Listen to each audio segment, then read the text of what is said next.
एक गांव में कन्हैया नाम का एक युवक रहता था। उसका स्वभाव बड़ा ही शांत और सुविचारों वाला था। उसका छोटा सा परिवार था जिसमें उसके माता पिता, पत्नी और दो बच्चे थे। सभी से वो बेहद प्यार करता था। इसके अलावा कन्हैया भगवान कृष्ण का भी भक्त था और सभी पर दया भाव रखता था। जरूरतमंदों की सेवा करता था, किसी को दुख नहीं देता था। उसके इन्हीं गुणों के कारण भगवान श्री कृष्ण उससे प्रसन्न थे और हमेशा उसकी मदद करते थे। कन्हैया की खास बात ये थी कि वो अपने कृष्ण को देख भी सकता था और बातें भी करता था। इसके बावजूद उसने कभी भगवान से कुछ नहीं मांगा। वह बहुत खुश रहता था क्योंकि ईश्वर हमेशा उसके साथ रहते थे, उसे मार्गदर्शन देते थे। कन्हैया भी श्री कृष्ण को अपने मित्र की तरह ही पुकारता था और उनसे अपने सुख दुख साझा करता था। एक दिन कन्हैया के पिताजी की तबीयत अचानक खराब हो गई। उन्हें अस्पताल में भर्ती किया गया। उसने सभी डॉक्टर्स के हाथ जोड़े, अपने पिता को बचाने की मिन्नतें की, लेकिन सभी ने उससे कहा कि वो ज्यादा उम्मीद नहीं दे सकते और सभी ने उसे भगवान पर भरोसा रखने को कहा। तभी कन्हैया को कृष्ण का ध्यान आया और उसने अपने कृष्ण को पुकारा।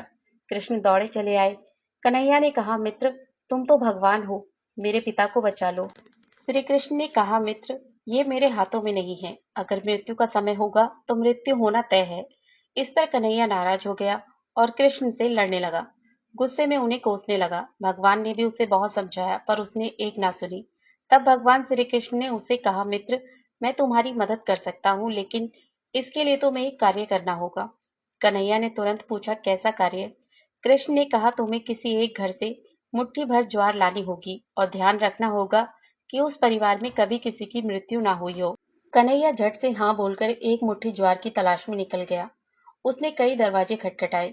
हर घर में ज्वार तो होती, लेकिन ऐसा कोई नहीं होता जिनके परिवार में किसी की मृत्यु ना हुई हो। किसी का पिता, किसी का दादा, किसी का भाई, माँ, काकी या बहन। 2 दिन तक भटकने के बाद भी कन्हैया को ऐसा एक भी घर नहीं मिला। तब उसे इस बात का एहसास हुआ कि मृत्यु एक अटल सत्य है। इसका सामना सभी को करना होता है। इससे कोई नहीं भाग सकता। और वो अपने व्यवहार के लिए श्री कृष्ण से क्षमा मांगता है और निर्णय लेता है जब तक उसके पिता जीवित हैं, उनकी सेवा करेगा। थोड़े दिनों बाद कन्हैया के पिता स्वर्ग सिधार जाते हैं। उसे दुख तो होता है, लेकिन ईश्वर की दी उस सीख के कारण उसका मन शांत रहता है। दोस्तों, इसी प्रकार हम सभी को इस सच को स्वीकार करना चाहिए कि मृत्यु ही अटल सत्य है। उसे नकारना मूर्खता है।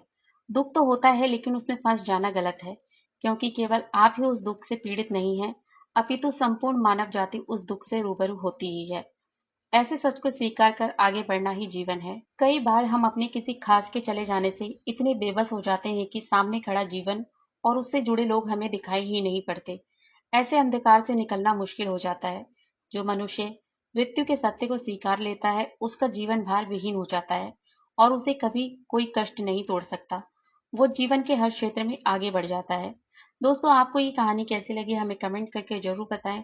और अगर आपने हमारे चैनल को सब्सक्राइब नहीं किया है तो प्लीज वीडियो को लाइक करके चैनल को सब्सक्राइब जरूर करें।